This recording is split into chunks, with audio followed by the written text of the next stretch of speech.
स्वागत है आपका एक और नए वीडियो में। इस वीडियो में हम जानेंगे DMTF का फुल फॉर्म अर्थात DMTF का पूरा नाम। तो बिना टाइम वेस्ट किए इस वीडियो को भी शुरू करते हैं।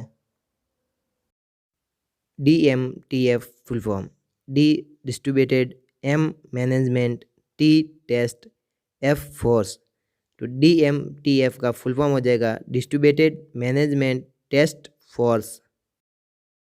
अगर आप कंप्यूटर, मोबाइल और टेक्नोलॉजी से जुड़ी वीडियो देखना चाहते हैं, वो भी बेसिक से लगाकर एडवांस तक, तो इस चैनल पर आपको ऐसी वीडियो मिलेगी। और इसी के साथ इसमें कंप्यूटर की क्वेश्चन आंसर वीडियो मिलेगी, जिससे कि आप किसी भी कंप्यूटर एग्जाम में टॉप कर सकते हैं। तो बिना टाइम वेस्ट किए चैनल को सब्सक्राइब करें। वीडियो पसंद आने पर लाइक शेयर ज़रूर करें और कमेंट करके बताएं कि वीडियो आपको कैसा लगा। इसी के साथ इस चैनल पर आपको मिलेगी कंप्यूटर, टेक्नोलॉजी और मोबाइल से जुड़ी हुई वीडियो। इसी के साथ कंप्यूटर की क्वेश्चन आंसर वीडियो, जो कि आपको हर कंप्यूटर एग्जाम में टॉप करवाएगी।